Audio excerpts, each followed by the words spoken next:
Well, good afternoon, everybody. This is Patrick from the Poison Pen Bookstore, and we're here with another of our virtual events. And it's always a treat and an honor to have Harlan Coben here with us again.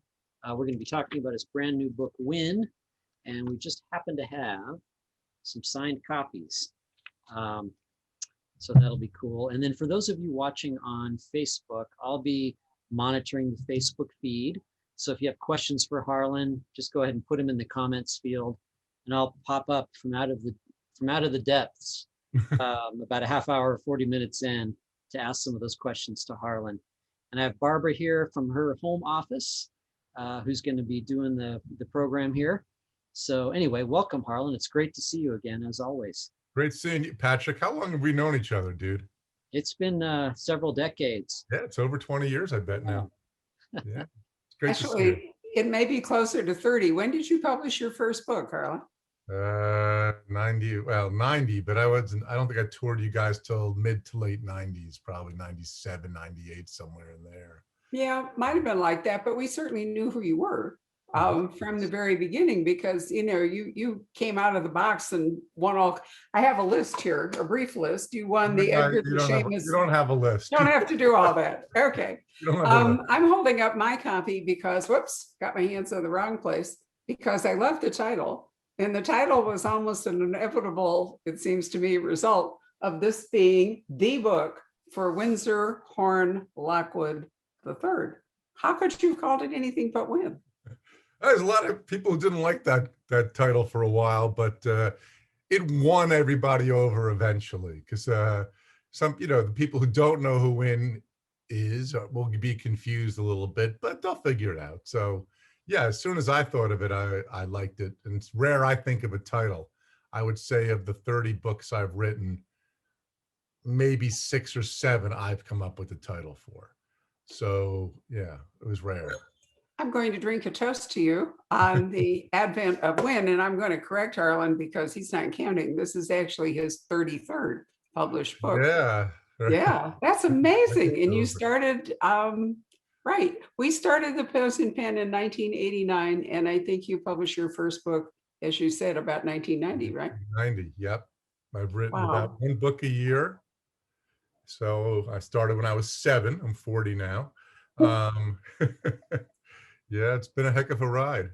It really has been. Now, I have a question that has nothing to do with Win, but something I was thinking about when I was driving home today. When I started the bookstore, I started it to be a bookseller and not a performer. When you published your first book, you started out to be an author, but certainly the first years of your publishing career, you were like, nobody will know who this is anymore but you and me, but you were like the George Jessel of the mystery world. I mean, you were a fabulous whatever the moderator, you were always on stage and you were always hosting things because you were so natural and so funny. And you would go to mystery conferences and almost inevitably there would be Harlan doing the stage thing. When did I lose that? When did I lose that? I don't know. When did I lose that ability? Well, I didn't want to suggest you lost it, but I guess my question was, when you started out being a writer, which, let's face it, is kind of a lonely sit in your room occupation, did you expect to become a performer? Because I certainly didn't. No. And I think a lot of writers are, I'm an introvert. I think there's a number of writers like myself who are actually, I think you call us socially adept introverts. Some people define introvert by, do you gain or lose energy from a crowd? And when I would do these things in public, I would be very up and I would actually enjoy it. And I really do love the interaction with readers. And then I would just have to lock myself back in a room.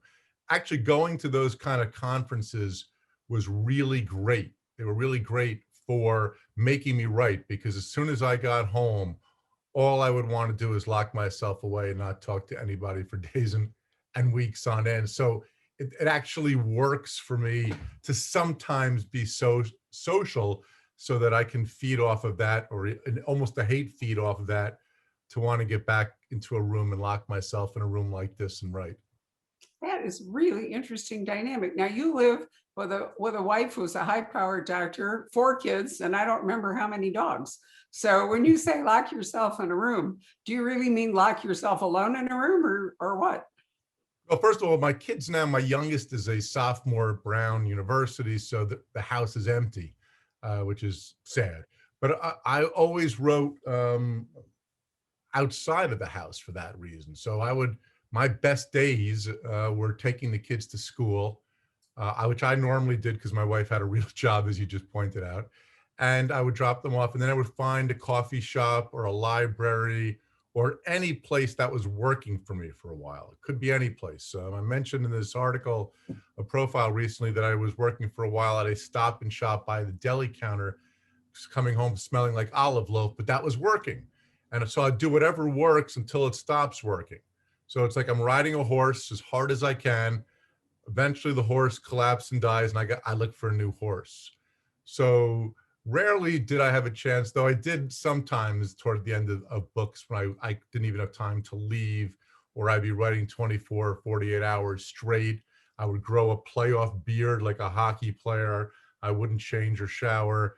Then maybe it's best I stayed home. But for the most part, I used to go, I still look forward to the day when I can go back out and write in public. So a takeaway for all of you watching this, think of it, Harlan Coben, gypsy author, like a gypsy taxi cab guy or something. I wonder to some extent if Michael Connelly got that idea for the Lincoln Lawyer, that he was happiest working in the back seat of his Lincoln, hired a chauffeur to drive him around Los Angeles. I suppose that was an option open to you. It's true. Yeah, I did write the end of this Stranger for 3 weeks. I took an Uber into New York City. And I felt all guilty about it. It's like you have to justify it. Well, it costs $50 just to park in New York City, and there's the Washington Bridge toll. So you're trying to justify it in your own head. And so I'm sitting in the back trying to justify it. So I started to write in the back, and I wrote really well. So for 3 weeks, I took Ubers wherever I went and wrote. And then that stopped working. So, I'm always changing up. My routine is not to have a routine. Right, which makes perfectly good sense. It's been hard for all of us to change routines during the pandemic. I have actually ended up doing most of these from home, which, is such a different experience because you've been in the Poison Pen many times. And, I really miss the energy, the crowd, all the questions, the parking lot full, people so excited. And I hope, I hope with the vaccination program and so forth, we'll get back to this. But anyway, here we are, lucked out with Zoom. And this way we get to see you 2 years in a row, which might be a record. I usually come to you every other year. So this is 2 years in a row. So it's great. It's always a thrill. And people in Scottsdale already know I say this all the time, that the Poison Pen is one of the great bookstores in the entire country. And it makes Scottsdale so much better. I mean, if you weren't there, it'd be like another Gap store or something. No one wants that. Seriously. Or we could be in the mall when it got hit by the Raiders. They're not going to arrest as many people as the Capitol Police, but right. The raid last, I think it was June or something, they just found yet another person. What amazes me, and then we'll talk about your book, but these great minds that decide to go off and participate in all these things, why don't they leave their phones at home? Yeah. I mean, it's absolutely impossible for them to get away undetected as long as they're carrying their phone. Pretty much, though it's taking long. Like if I wrote this in a book, right, and you were talking about all these things, you'd say, well, by now with modern technology, they should know every single person, have them arrested. But that was January 6th or whatever, and they're still doing it. Things don't take quite as quick. It's not quite as quick as we sometimes have in our books. No, it's not. And yet, if you read British procedurals, and you've been doing some work, drama, television work in England and all, it's so blanketed with cameras that they're practically able to locate anybody within 15 minutes or something and track them. Yeah. I mean, there's a fabulous book, the name of which I can't remember. This starts out at the Chelsea Flower Show with what looks like a car accident. And then they determined it may not. And the guy was so dumb, he wore, like some special pair of Nikes or something. And they were able to track him all the way across London, down into the tube, up and around, and finally up and nailed him as he opened the door to his flat somewhere in London, all based on the shoes. And so I thought, all right, another lesson. Well, let's talk about New York City, because one of the great things about Windsor Horn Lockwood III is this isn't New Jersey, as it often is in your books, and this isn't rural, like into the woods, as has been true. You are actually in the heart of New York City, and near the opening, you're progressing towards the Upper West Side in a really posh area. I liked it when you went past the Dakota. I thought you were going to stop there, but you went on to the Beresford. Is the Beresford made up? No, Beresford's actually a real building. Is it? And it has a turret and all the things. Yeah, Beresford's right next door to the Museum of Natural History, and it overlooks the planetarium at that. It's a beautiful old building. So yeah, everything else, of course, about the building itself, I made I made up. But the Beresford is a real building, yes, and it's right on Central Park. I think it's 89th. I think it's 89th in Central Park. I'm so bad at remembering. Dakota 72nd, Central Park West. The San Remo 74th in Central Park West, and Beresford's 89th in Central Park West. So it's sort of like a different version of Millionaire's Row over on Fifth Avenue, progressing up. Well, did they object to the fact that you had a guy who was a hoarder and clearly had created a horrible fire trap up in a tower and then he got killed, or have they not noticed that?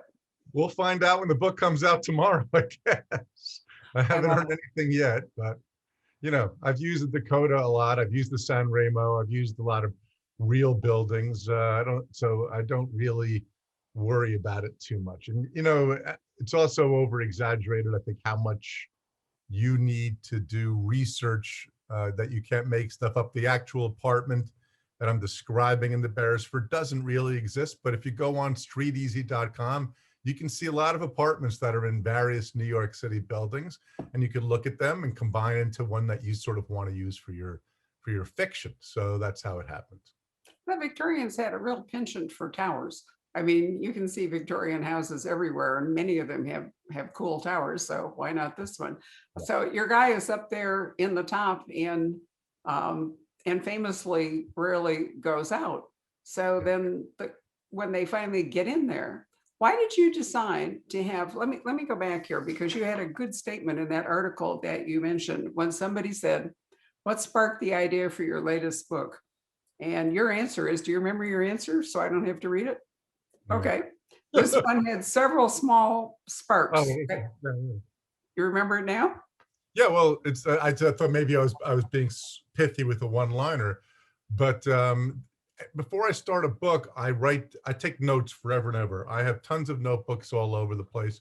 Sometimes I'll do it on a laptop, but I'll come up with ideas that maybe will be book, most will be rejected, or something I want to write about. In the case of Wynne, so when I was writing the ideas, I wanted to write about one of these kind of hoarders, because there was a famous one that died on the Upper West Side, actually. When they found out who it was, people were surprised. It wasn't anybody that was notorious, but it was the son of Douglas MacArthur, the general, that no one knew where he was for years.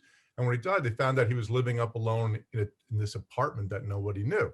So, you know, that kind of thing, oh, that would be cool to do something with that. I've always wanted to do 60s radicals, a la Abby Hoffman in that group. I've always wanted to do an heiress being kidnapped, kind of like, Patty Hearst kind of thing. So there's a number, and I always wanted to do an art heist, like the Gardner Museum in Boston. So these are 4 or 5 separate ideas, and somehow all of them came together in Wynne, which surprised me, because I really wanted Wynne to be more, or I thought it was going to be, and I had told my editor when I was starting, I think this book is going to be less plotty. There won't be as much plot. It'll be much more character driven. And it ends up, as I've discovered, that really you get better character by having more and better plots. So this is as twisty a book as I've ever written. Even though I really wanted it to be Wynne focused, it ends up being really pretty twisty, and with 3 or 4 surprising revelations, I think, at the end, or at least I hope they're surprising.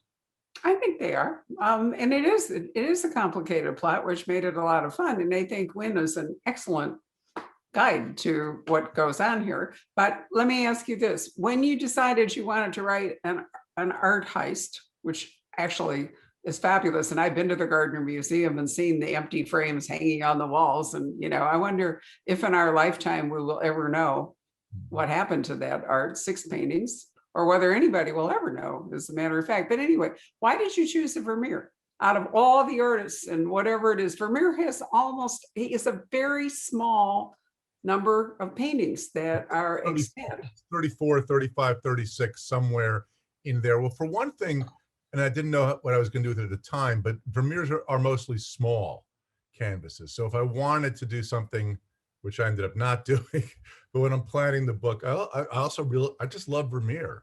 So for those reasons, I chose it to be Vermeer. I mean, it wasn't like it was scientific. It could have been somebody else, but I'd also visited quite a bit, not around the time of the book. If you've been to Manhattan, if you haven't been to the Frick's Museum, there's some great, great Vermeers there. I think two, which is unusual for any place. And I was really deeply moved by that. So I thought, oh, let's just make it a Vermeer. But if somebody, I could have been an Ed Hopper, it could have been anybody. It just happened to, I ended up choosing Vermeer in the end. Well, I mean, you're certainly right that they're generally small. I have to tell you, recalled years and years ago when I was in London, an author that I was visiting took me to the Dulwich Gallery where they were having a show of Vermeers, and they actually had 29 Vermeers all at once, lent to Wow. them from all over. And, it was interesting. It's nothing to do with your book, but it's interesting. He was relatively poor.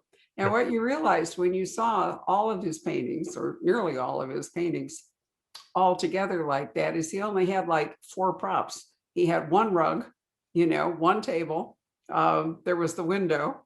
And because his works are so scattered, you don't really notice that he's painting the same thing over and over again.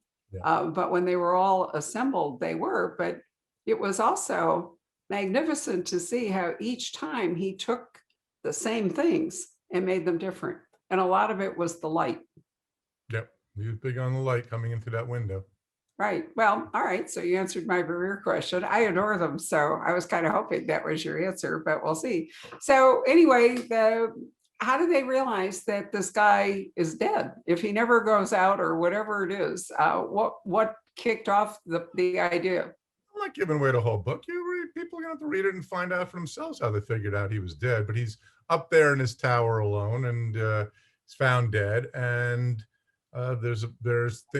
Wynn's family had owned the stolen Vermeer, and then they find something else in his presence that indicates he may have been connected to the heiress kidnapping, who was Wynn's cousin. The other great thing about Wynn is Wynn's super wealthy. I haven't never done that before, where your hero, he's a cross, and someone could describe him recently as a cross between Batman and Dexter. I thought that was actually pretty good.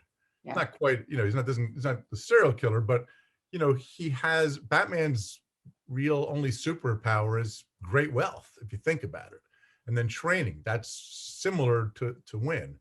And so to have that kind of rarefied atmosphere made it really kind of fun to dive into Wynn a little bit, his world. He owns the Vermeer. He had a relative who was kidnapped, like a Patty Hearst, and suddenly all of these things are connected, and Wynn is the guy to sort of solve it.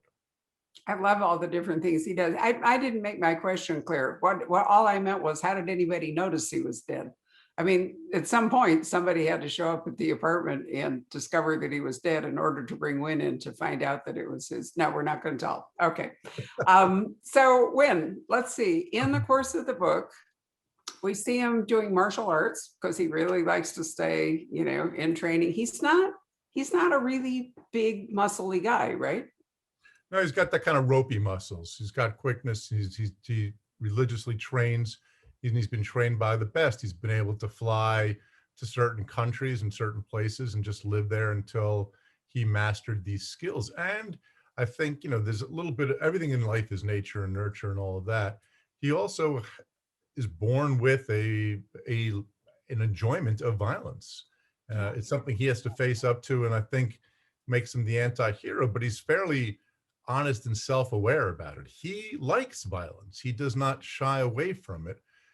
He enjoys it. He doesn't do it just because he has to. He looks for reasons why he wants to do it, and he recognizes that's not normal or always good.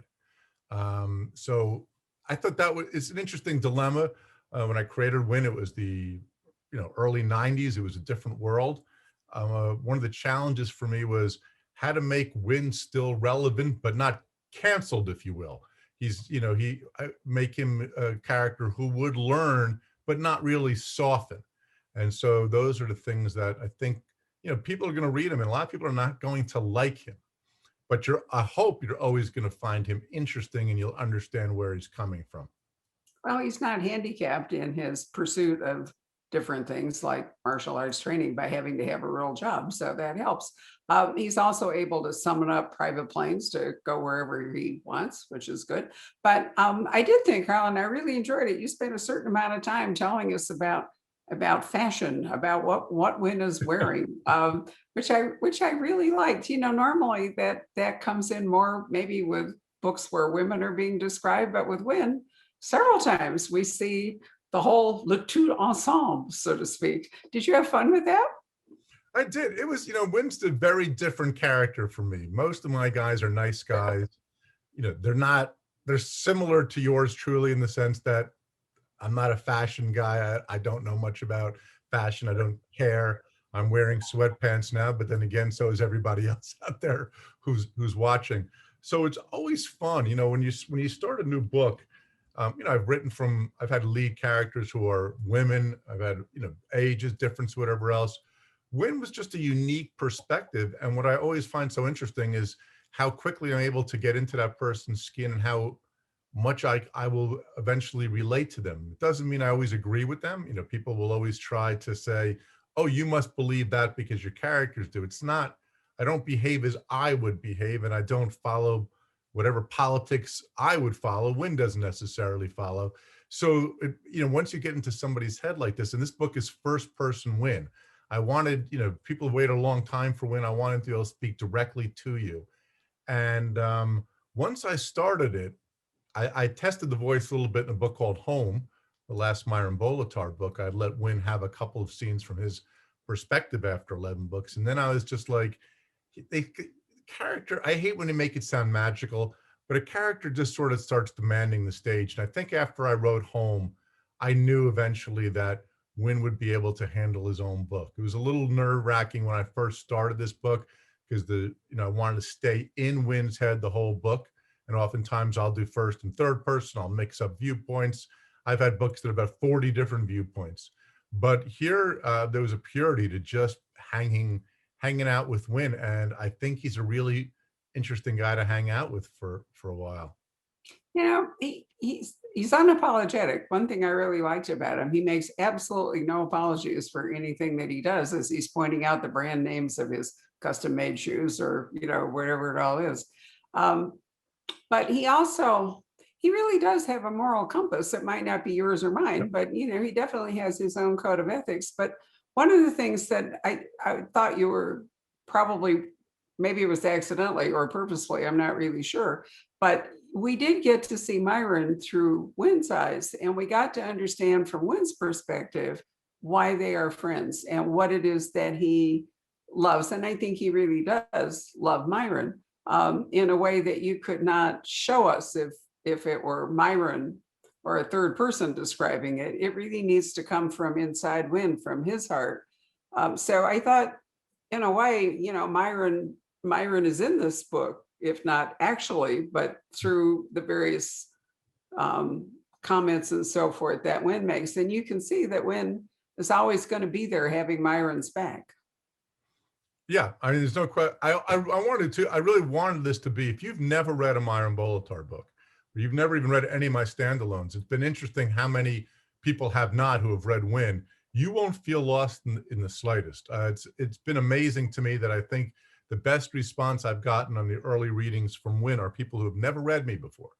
But if you have read Myron, so when he talks about his friend Myron in the book, you'll understand it maybe a little better. I think it does give you insight that if you are a completist who's read all of the Myron books, you'll find this to be the next chapter, but from a different viewpoint, that we've now left Myron's viewpoint. Myron's not even in the book, but we get a whole different perspective that may shadow and change and shade a little bit your understanding of all the past Myron books. It's always a problem. You have a character like Wynn. People have loved Wynn, which I say that sounds so egotistical, but people have always asked me for more Wynn. It's like, and I always took that as meaning I was doing it exactly right. If the sidekick is done right, you want more of him. And if you are the author, there's a real danger in doing more of him. So I was not, for years, people have asked me, and you know this, Barbara, I probably get this question every time I'm at your store, besides when's your next Myron, will you ever write a Wynn book? And so but part of that maybe made me not want to write it for a very, very long time until I had exactly the story and the time in my career when I thought I could do it and do it really well. And I'm really happy with the results. I mean, you're always happy with the book.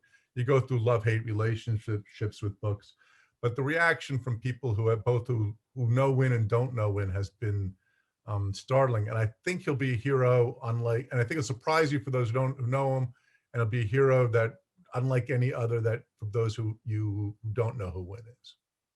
Well, yeah, I can certainly see that.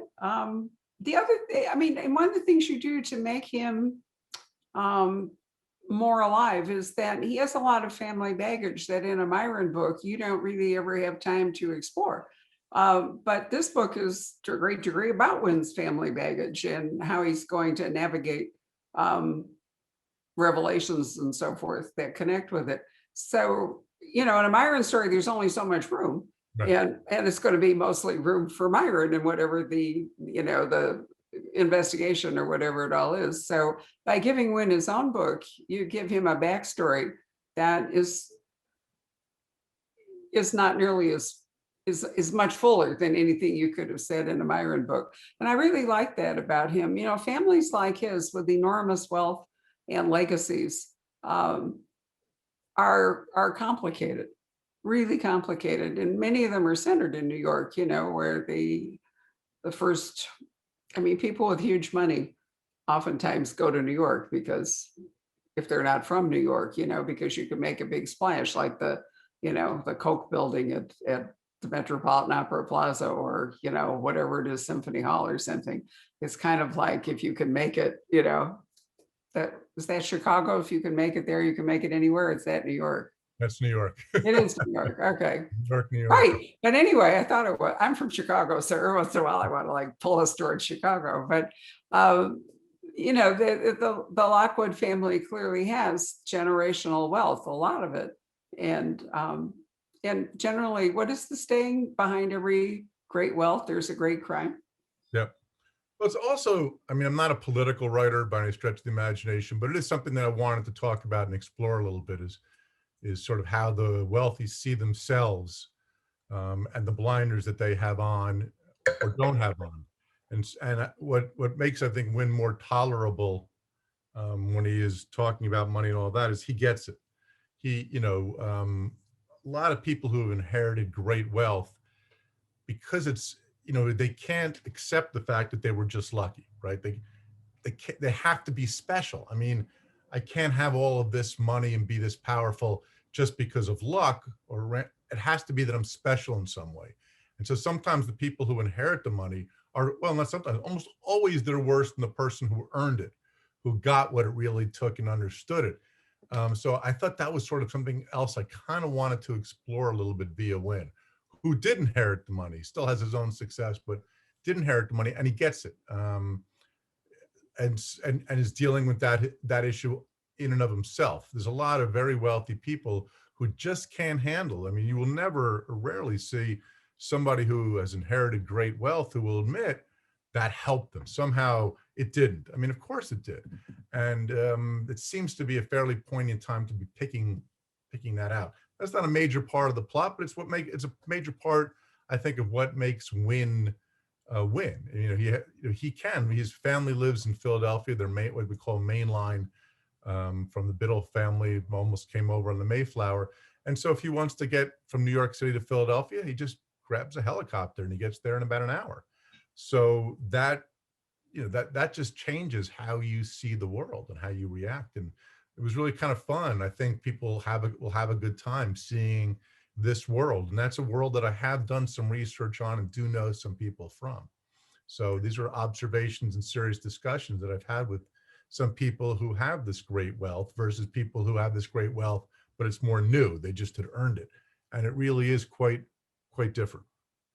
Well, many people have been describing life in the last year as living in a bubble, a health bubble or a family bubble or whatever. But the truth is that great wealth creates a bubble. And the opposite side of people who try to use the wealth is there are people who are disabled by wealth. They don't have to work and they actually never have to do anything. And as a consequence, oftentimes those people lead almost entirely wasted lives, so wealth can have a very damaging effect. On the other hand, some people are propelled into being activists and all. And I like the fact that when, while enjoying his money, using his money, doesn't just sit around on his ass doing nothing, he's out there. Which leads me to one more question before we summon Patrick up from the dark abyss to talk to you. What is it with what sidekicks? I mean, I was thinking about that. How often we find sidekicks, we can go back to Wilkie Collins and the Woman in White. We can talk about Sherlock Holmes. We can talk about modern iterations, Spencer and Hawk, or Michael Connelly's given, Bosch a female sidekick in a recent iteration. We have all kinds of them. What's the advantage in a sidekick from, a sense of telling a story? Does it give you, through the dialogue between them, a way to explain things? What does it give you as a writer? I think it depends. I mean, I've always loved the buddy sidekick, like, you mentioned Spencer and Hawk, Sherlock and Watson, Batman and Robin, Captain America and Bucky. Heck, I even like Running Scared with Gregory Hines and Billy Crystal. I love the buddy, well done or not. And I always wanted that for my hero when I created Myron. In the end, though, I actually think the Myron Bolitar series, first of all, Win doesn't have a sidekick. Win's Win, so it's a little different here. But I think the Myron series is almost as much about friendship as it is about anything else. Most of my books deal with family and themes like that, and children, and the picket fences and all those sort of things, the non-Myrons. But really, I think if people are out there watching, or most of them who read the Myron Bolitar series, yeah, they like the danger and all of that, and I hope I plot them well and all in that. But they really kind of come to see Win and Myron talk and hang out with each other, and they like their friendship. So that necessarily wasn't intentional when I started the series. And in some countries, it's advertised. It's in 40 something languages. It's advertised as the Myron and Win series, not the Myron series. So that I've always just enjoyed that part. Now, part of it also is easier, rather than always having internal thoughts. Right. I'm having someone for him to talk to. Also, somewhat more realistic for Myron to walk into ridiculously dangerous situations on his own, as heroes sometimes do, is not particularly bright. But if you have Win backing you up, you are willing to take a lot more chances. And finally, with Win and Myron, there was the moral dilemma. I never wanted Win to let Myron off the hook. There's a lot of series where that bad guy or psycho sidekick will kill somebody to make the hero not have to be the bad guy. But Myron recognizes that, Win is a gun and Myron's the one pulling the trigger. And this dilemma, I think, also makes Myron and Win better, more interesting characters. So a lot of reasons. Yeah, sure. I mean, the backup thing, I was thinking about Patrick and Bubba, whom I left out, Yeah. As you say, it's easier when you've got somebody, or like Hawk. I mean, you never really think that Spencer is truly in danger as long as Hawk is somewhere around, because who is more lethal than Hawk, right?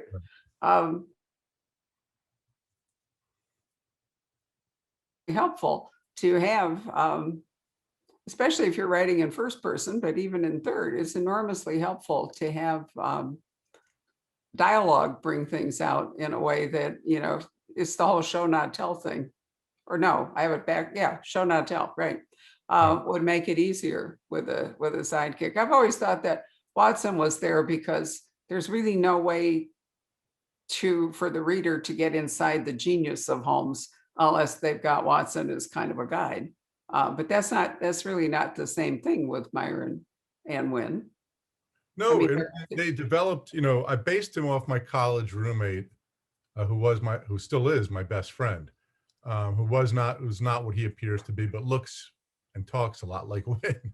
And so it just ended up, a lot of times you plan things out, a lot of times you don't. I just thought I wanted a sidekick.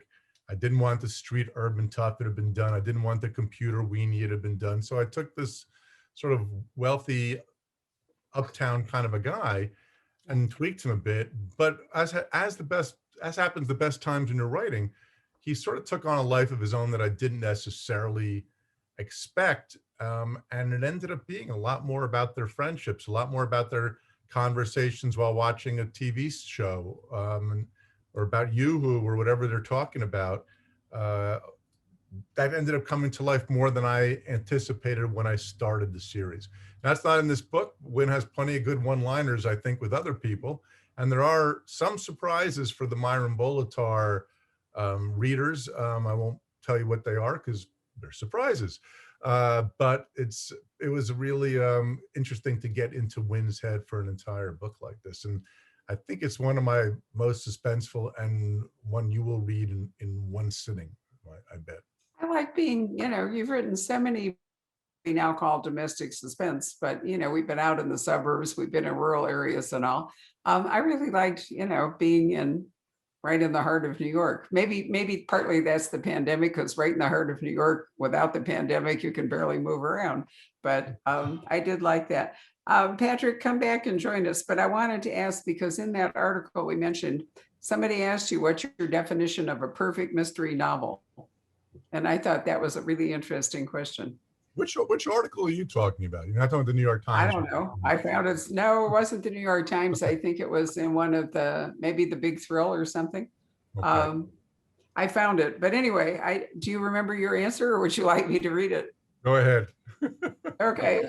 What's your definition of a perfect mystery novel? The same definition as a perfect book. You lose yourself in it. You turn pages deep into the night. You immerse yourself to the point where you happily, deliriously disappear into the story.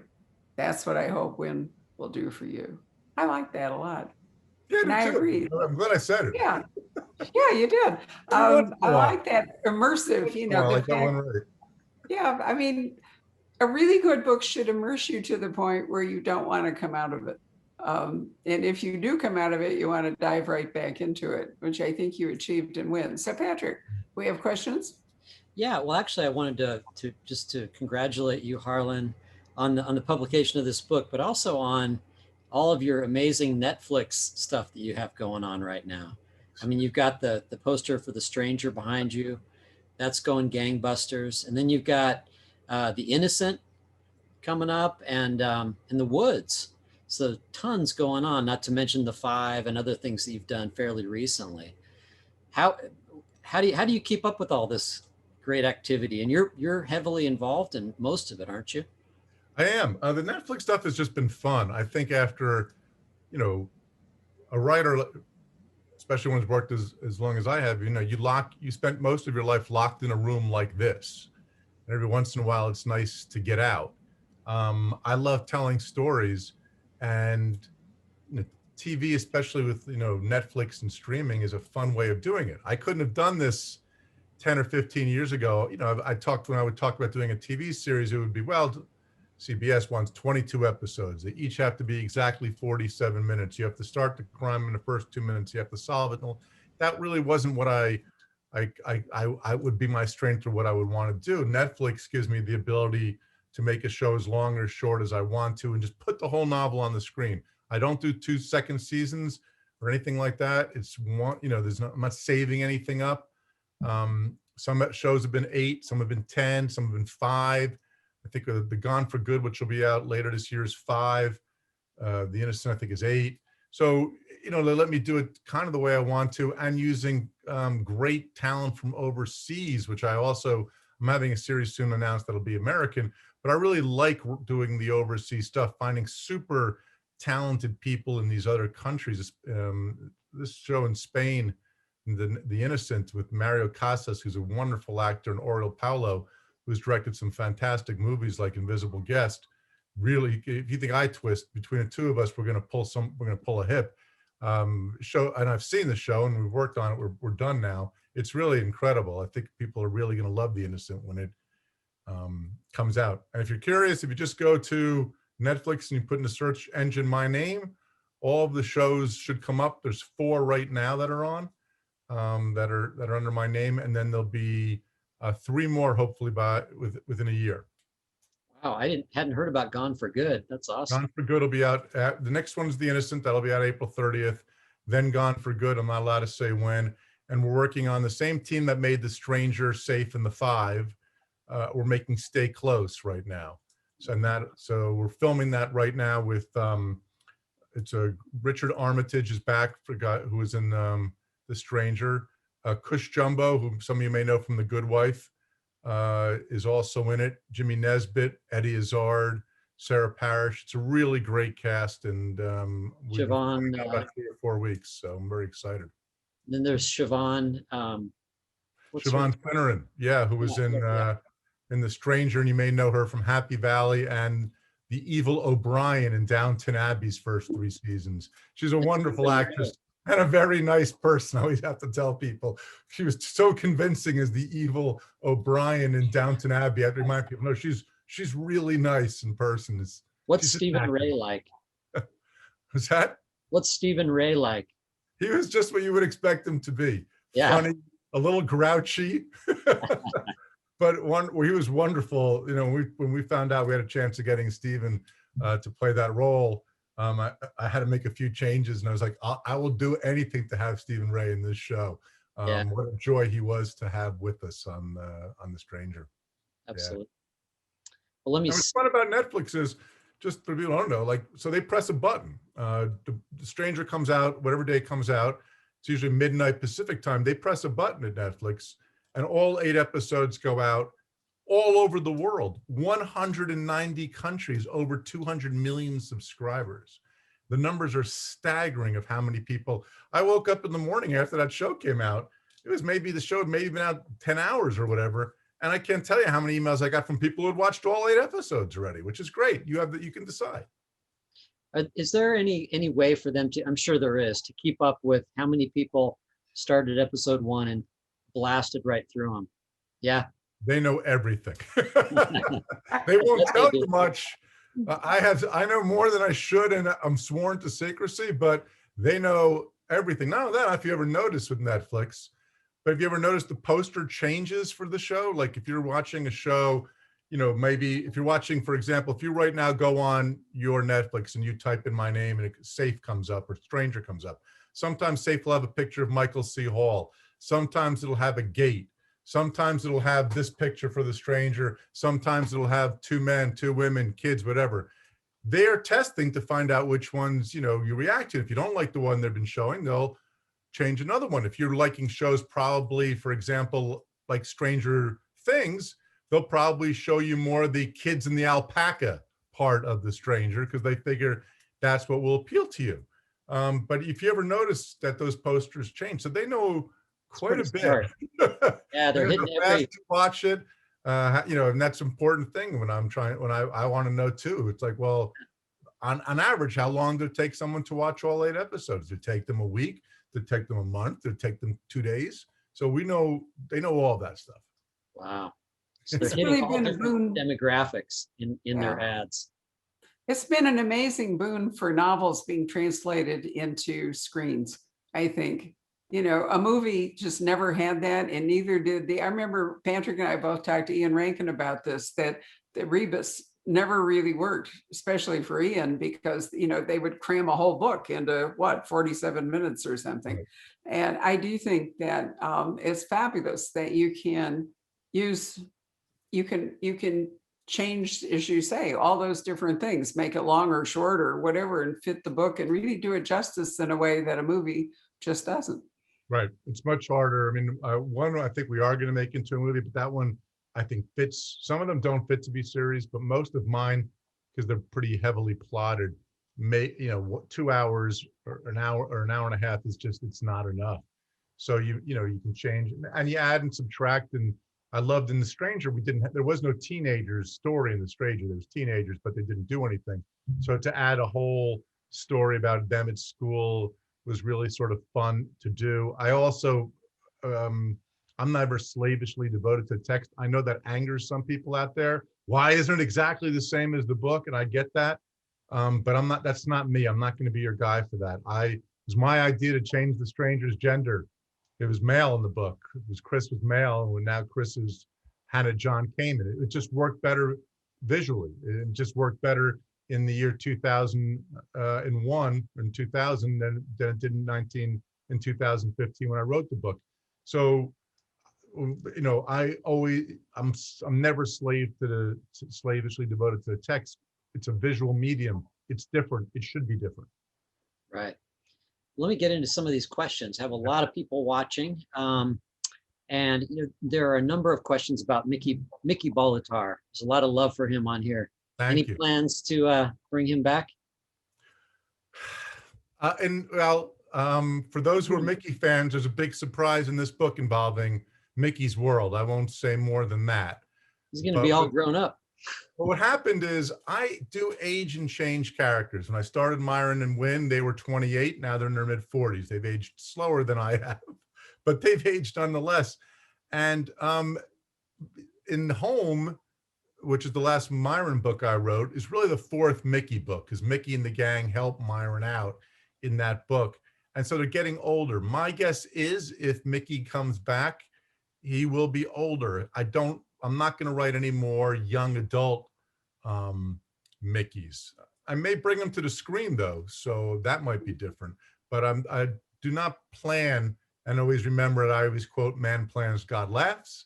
But I don't plan on writing any more young adult Mickey Bolitar novels. I do think he'll probably end up in Myron's world in some other ways though. So you'll see him maybe in college or something like that.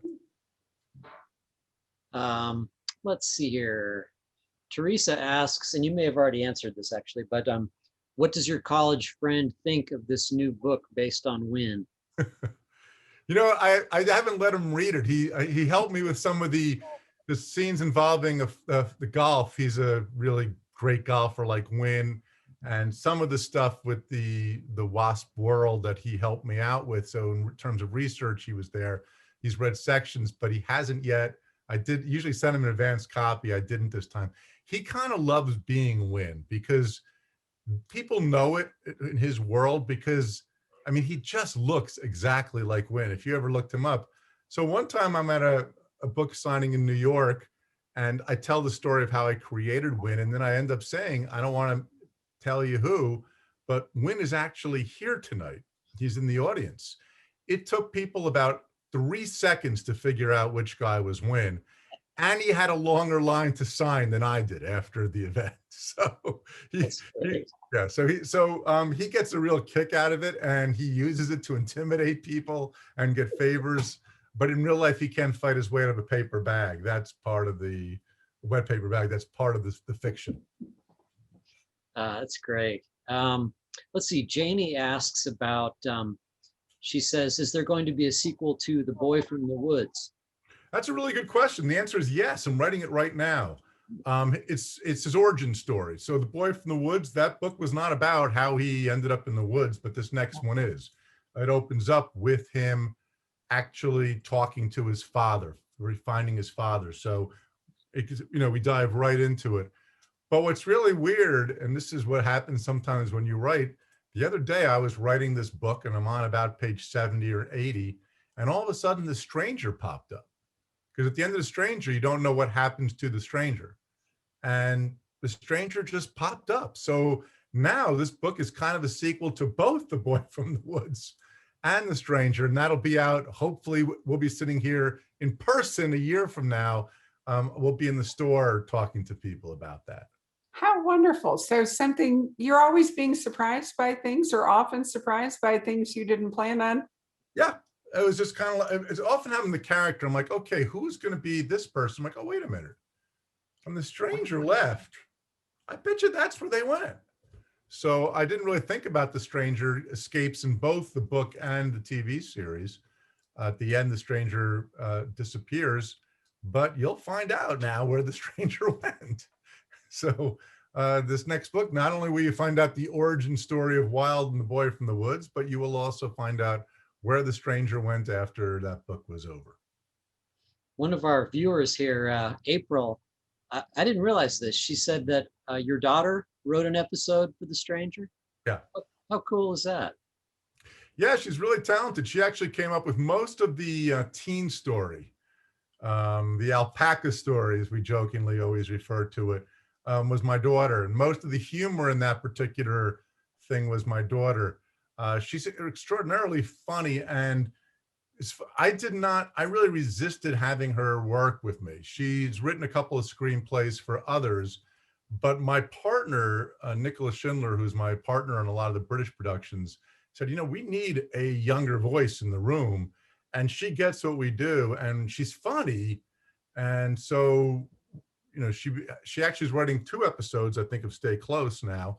And we managed to keep our distance from one another, but she's been invaluable to the process. Now, as a related question, Bonnie says, are any of your kids interested in writing novels? No, Charlotte's 4. Charlotte's my oldest. She's the only one who seems to have any writing stuff.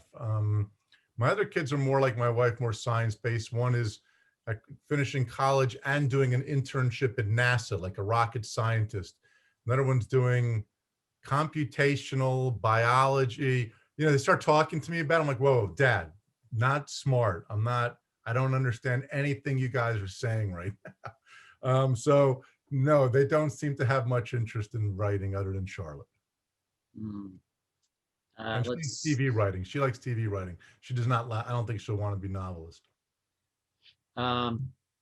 Well, can we just talk just for a minute or two about sort of your big breakout book, Tell No One? When that first came out, I remember it. Barbara remembers it well. And in fact, I think yeah, weren't you here at the bookstore when you got a pretty major call that came in? I remember. Harlan and I were out having coffee, and every 3 minutes his phone went off. So I sat there looking at the wall while Harlan is going, "How much?" And then he would hang up and he'd go, "Really? How much?" It was hilarious. It was a fun moment. It was especially at that time, I wasn't really making very much money off the books, and that negotiation was really fun. Of course, they never made the movie. They spent a lot of money over the years. Great French right. film. But that was 3. So I think the book came out in 2001. I think I was probably at your store in 2000 when this bidding was going on. I think so. Hollywood spent a lot of money on it. They had scripts written that were really not good. And again, I don't mind not following the book, but Tell No One's about a man who loses his wife and can't go on. And their idea was to have him have a girlfriend when she came back from the dead, so to speak. And it just is bad. Anyway, I had one out after 3 years with the contract, though I could still re-sign again with Hollywood. And this crazy French guy, Guillaume Canet, is calling me a lot. And I loved his first movie, a very small movie called Moni Doll. I loved his ideas for Tell No One. And so that was, I took a chance at the time. And I said, you know what, if you can figure a way of getting this option, I'll give it to you instead of the Americans. And one of the few times I went with my gut and I was right. He made a really wonderful film, and it was sort of the start of my working a lot overseas. So it's been fun. Right. I would be remiss, and April brings this up, not to mention the presence of Coben's Cuties Facebook feed. As soon as you said April, I knew what the question was going to be. They came to your store all dressed up. Do you remember these 2 women? Oh, yeah. Absolutely. Yes. Yeah. I know. Yeah. Laurel asks, I just lost it. Hi, April. Yeah. Hey, April. Laurel asks, will we see, oh man, I just lost the question. Esperanza, is that the right character name? Yeah. Yeah, in Wind. I'm not going to tell you who from the Myron series pops up, but it's not a Myron book. It really is not. That will not disappoint you either, I promise you. I did not, it would have been an easy out a couple of times to have Wynn call Myron for help, and I resisted that urge. And it will make you curious, and in fact, it made me curious what was going on in Myron's life. So maybe he'll be back sooner than we think. Well, there's a real plus. I love that idea. And you know what? If he's back and Wynn is back, we won't see Wynn the same way we did before this book. Well, I also don't know. I may make it a Wynn book that has Myron. I may make it a Myron book that has Wynn. I may split them. I don't know. I never know. When I'm writing a book, all I can think about is the book I'm writing. And it's always like, I'll never have another idea ever again. I'm done. This is it. Everything I have, I just explained how I came up with Win, where I took all the ideas I had and put them in one book. That's how it always is. So I don't know. Will I write Myron and Win after this Boy from the Woods sequel? I don't know. Maybe, or I'll do another standalone. I don't know.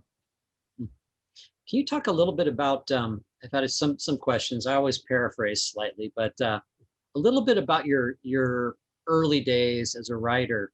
What kind of horrific jobs did you have before you were able to quit and become a writer full time? And how did you I was 8 navigate? years a travel agent. I was from my graduation in 1984 until 1992.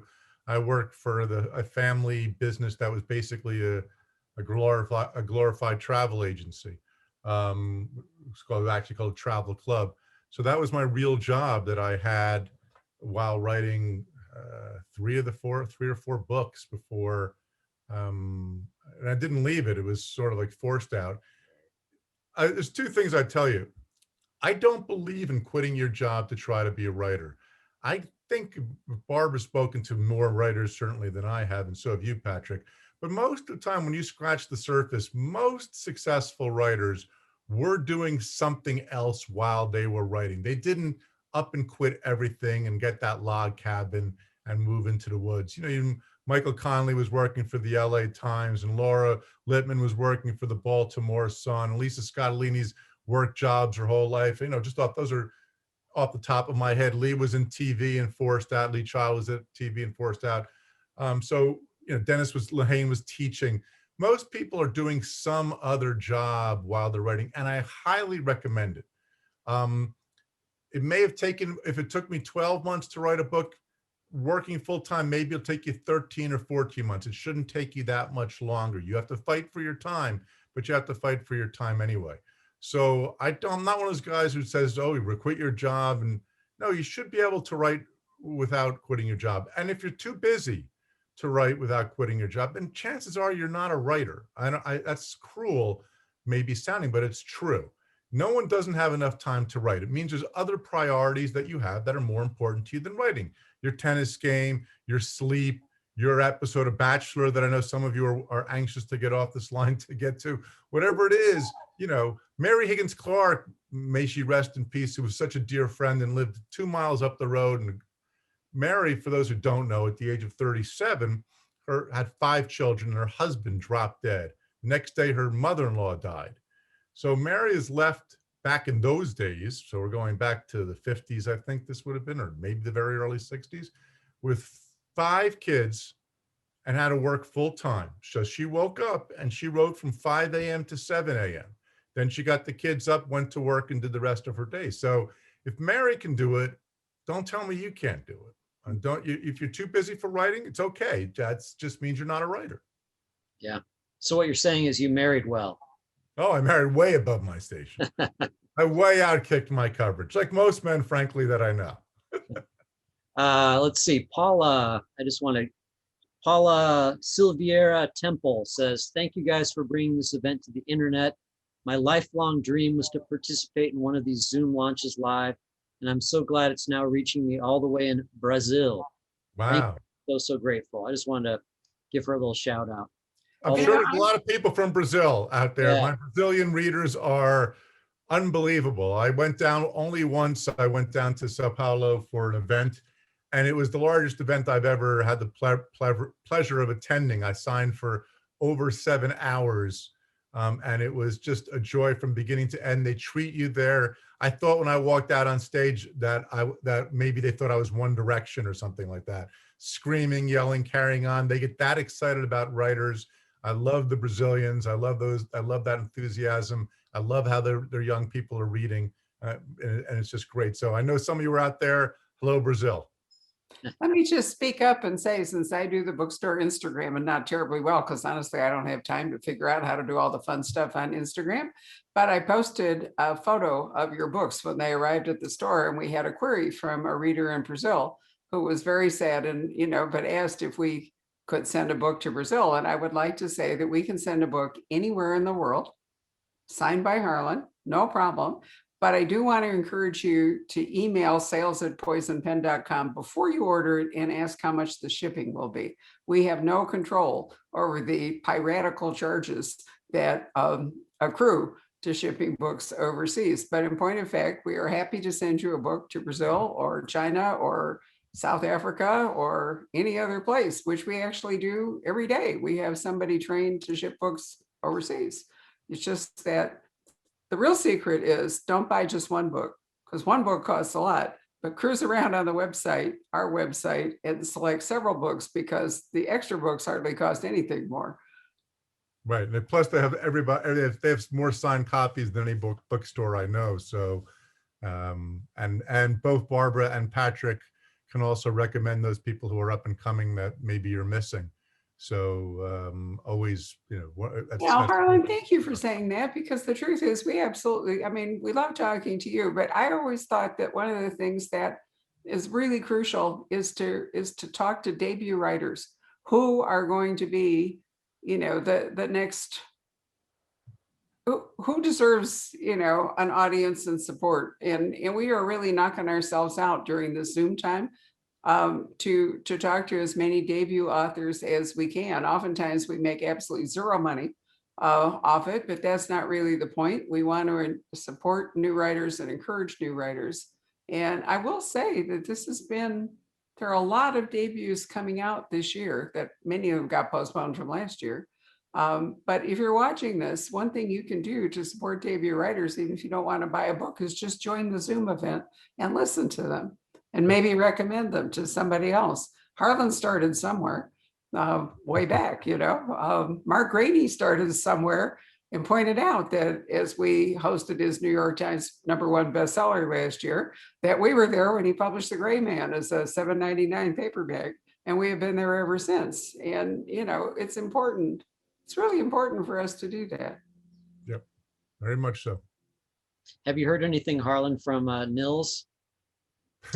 That's right, your neighbor Nils Lofgren. Yeah, I still speak to Nils all the time. And I don't know if he's been in the store recently, but he's reading a lot, and he's a big win guy. So I heard from him when he got the book, and he sent me a very nice text recently, because he's always, he likes the standalones, but he's always pushing me to get back to Myron and Win. So he's a real mystery guy. That's such a great guy.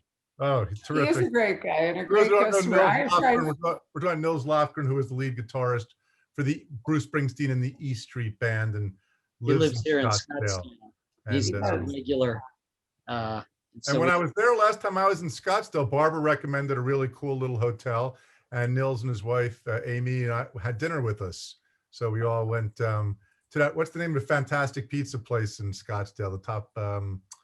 The pizza place is great, but the inn you're talking about is the Hermosa Inn, which is an amazing, used to be an artist's home and has been converted into this wonderful inn and restaurant. And I did recommend it to Harlan, and I was going to tell you when we finished that you're in luck, because it has survived COVID and is doing really well. So it's a great little spot for dinner. If you chance to come our way next year, you can go to the Hermosa Inn. I'll be back. That's where I'll stay. Yeah, no question. Yep, it'll be wonderful. Anything else, Patrick, to wind us up? Let's see here. Let these poor people go. Let's see. Oh, well, Donna makes a fun comment. She says, I keep a list in my cell phone called Harlan Recommends. So she's paying attention to what you're recommending. That's cool. I get very lucky, and I'll be on again in April. I've been on the Today Show a number of times where they let me recommend books. I've done probably 3 of them in the last 5 months. So some of the crime novels that I've recommended in the past there, for names you may not know, I'm sure you guys have been doing very well with S.A. Cosby's Blacktop Wasteland. Very exciting new. These aren't debut necessarily, but new authors. Right. Attica Locke. I did 1 year with Bluebird. So I really liked. I'm so always starting to draw blanks as I sit here. Allison Galen's one to watch. Janelle Brown is one to watch. There's a lot of really good writers who are just on the verge, I think, of being the next ones. And if you want to sort of buy low, sell high, Patrick and Barbara will know better than I will. And if there's a young new author, because I'm going to be doing it again, that you guys want to recommend to me, send me an email. I'll be happy to take a look at it. Well, thank you. We will, because as I say, it's been a rich time for debut writing. Harlan, this has been wonderful. I think an Thanks, hour is everybody, for probably as tuning in. long as you want to sit or people want to sit. This is going to be turned into a podcast that you will be able to download and listen to tomorrow on poisonpen.com or somewhere north of 75,000 downloads so far, which has really been a lot of fun. And Patrick will put this on the Poison Pen YouTube channel. You can watch it on Facebook without belonging to Facebook. So we try to cover as many media platforms as we can. Anyway, Harlan, it's been a wonderful conversation. I always learn things from you. And, you know, after 30 years, almost 20 years together, but 30 years of reading you, I love being surprised. And you have surprised me with Win. I really, really enjoyed it. It was a book I had an afternoon. I was able to drive into it, read it all the way through without a pause, which was absolutely fabulous. And I was trying to decide if I wanted to go to New York and hit the same stores, but see if they had a female outlet, but didn't work out. Anyway, Patrick, thanks for another great job hosting it. Good night, everybody. Thanks, everybody. Good night.